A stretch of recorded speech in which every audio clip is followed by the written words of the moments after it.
Most business owners misunderstand risk. They think risk looks like bad revenue, or shrinking margins, or missed growth targets. Buyers don't. Buyers think about risk very differently. From a buyer's perspective, the most dangerous businesses are often the ones that look strongest on paper, the ones with loyal customers, the ones with great relationships, the ones where the owner says, "We've never lost a major account," because buyers know something most owners don't want to hear. If your business depends on anything that can quietly change, it's not stable. It's fragile. And fragility doesn't show up as an argument. It shows up as a price adjustment. Buyers don't accuse you of risk. They subtract for it. And most owners never realized it happened. How buyers actually think. Here's the first mental shift you need to make. Buyers are not trying to understand your business. They're trying to survive owning it. They don't ask, "Is this company impressive?" They ask, "What could go wrong after I wire the money?" And once they spot risk, they don't debate it with you. They model it. They assume customers will leave, margins will compress, key people won't stay.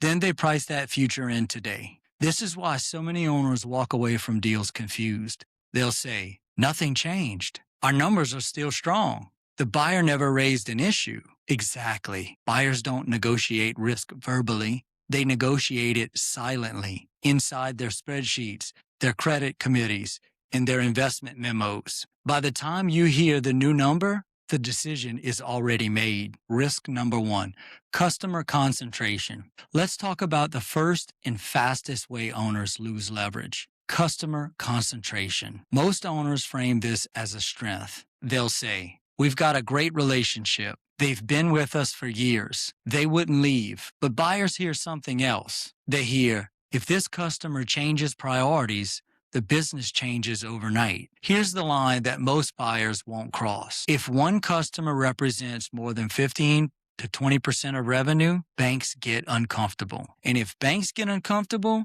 financing gets harder. Buyer pools shrink, valuations compress. That's not theory. That's underwriting reality. And it gets worse because buyers don't look at revenue concentration, they look at behavioral concentration. They ask, does this customer dictate pricing? Do they dictate delivery timelines? Do they force margin concessions? If your biggest customer has leverage over you, buyers assume that leverage transfers to them, and they price accordingly. Most owners don't see this as risk, but buyers do. Number two, customer health drift. The second risk is quieter and more dangerous. This is where owners get blindsided because revenue can stay flat or even grow while customer quality quietly erodes underneath. Buyers look at things like purchase frequency, order size consistency, margin by account, contract stability. If a customer used to order monthly and now orders quarterly, owners call that slow period. Buyers call it a churn forecast. If margins on your largest accounts are shrinking, owners call that flexibility. Buyers call it pricing power loss. And here's the key point. Buyers assume trend continuation. They don't need proof that a customer will leave. They just need evidence that the relationship is weakening. Once they see that, they model future erosion and discount your valuation. You don't get a warning. You get a lower multiple. Risk 3, owner dependency. Now let's talk about one risk most founders actively defend, owner dependency. This is where owners say, the business runs because I'm involved. Customers trust me. I make key decisions. But buyers here, this business doesn't exist without you. And that's a problem because buyers don't want to buy a job. They want to buy an asset.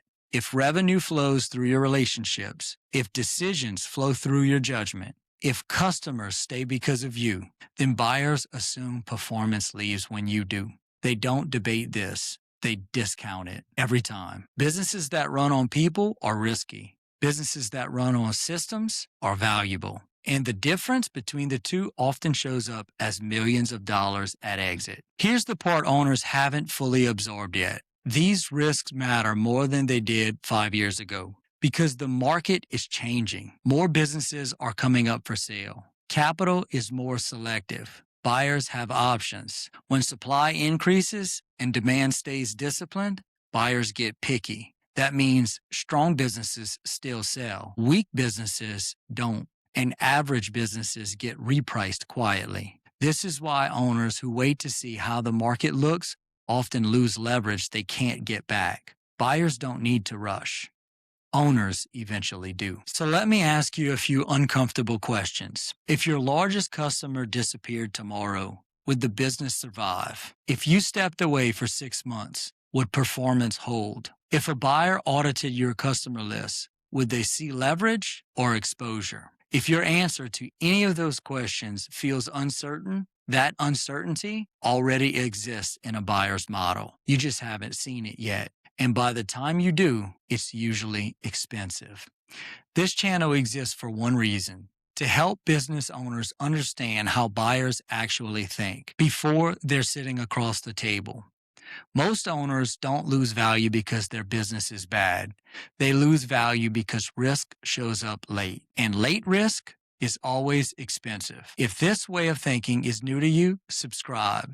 This channel is about protecting leverage, not hype. In the next video, we'll break down how buyers decide whether your business is an asset or just a collection of relationships, because that distinction matters more than most owners realize.